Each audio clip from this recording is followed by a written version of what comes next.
Movie ఎట్లుందన్న? Movie బాగుందన్న. ఎక్కువ అంటే హైలైట్స్ ఏంటి అందులో? Allari Naresh sir highlight. అల్లరి నరేష్ గారు మాస్టర్ లో ఉన్నారు కదా, బాగా కొత్తగా ఉన్నారండి. పర్ఫార్మెన్స్ కానీ పర్ఫార్మెన్స్ వేరే లెవెల్ పీక్. డైరెక్టర్ సార్ కూడా బాగా చేశారండి. సో నాని గారు వచ్చి అప్పుడు ట్రైలర్ అని చెప్పారు కదా, మూవీ ఒకటి బ్లాక్ హిట్ అవుతాని, దాని దక్కటే అయిందా?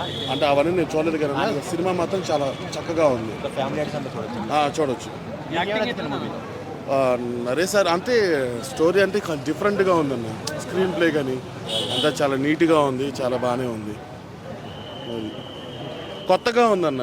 హైలైట్స్ ఏమున్నాయి ఎక్కువ? అంటే ఫైటింగ్ సీన్స్ అసలు మాస్ అంటే జనరల్గా మన నరేష్ సార్ని ఎప్పుడు మన కామెడీగానే చూస్తూ ఉంటాం. అలాంటిది ఆయన డిఫరెంట్గా వచ్చి ఒక మాస్ ఎలిమెంట్ రావటం అనేది కూడా సెట్ అయిందంటారా? ఈ మాస్లో బాగా సెట్ అయింది. నాని గారు అది మన సారు నరేష్ సార్ గారు సూపర్. మ్యూజిక్ బ్యాక్గ్రౌండ్ మ్యూజిక్ కానీ అంతా చాలా బాగుంది. నాని తర్వాత ఆ లెవెల్ హిట్ ఆడుకోవచ్చు మాస్ లుక్లో. హిట్ అన్నది సినిమా చాలా బాగుంది.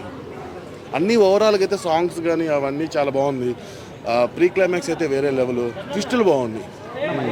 అంటే మనం కొన్ని ఎక్స్పెక్ట్ చేయలేము. కొంచెం అంటే ఆయన బాగా కంప్లీట్గా ఊరమాస్ లాగా ఉంది ఈ సినిమా. అయ్యో స్క్రీన్ ప్లే మాత్రం వేరే లెవెల్ అండి. ఎక్స్ప్రెషన్ స్క్రీన్ ప్లే మాత్రం చాలా చాలా బాగుంది. అంటే అంటే స్టోరీ డిఫరెంట్ ఉంటుంది కదన్న ఏదైనా, కానీ సినిమా మాత్రం ఓవరాల్గా గుడ్. ఫ్యామిలీ ఆడియన్స్ యూత్ అందరూ చూడొచ్చు, బ్రహ్మాండంగా చూడొచ్చు. ఎక్కడ ఏమి వల్గారిటీ కూడా ఏం లేదండి. అంటే మూర్ఖత్వంగా ఉండే దానివల్ల మనం ఫేస్ చేసే ప్రాబ్లమ్స్ అవన్నీ. అంటే రేటింగ్ అవన్నీ తెలియదు కానీ సినిమా మాత్రం ఫ్యామిలీతో హ్యాపీగా వెళ్ళి చూడరు అవుతాను అంతే. ఓకే బాగుంది అంతే.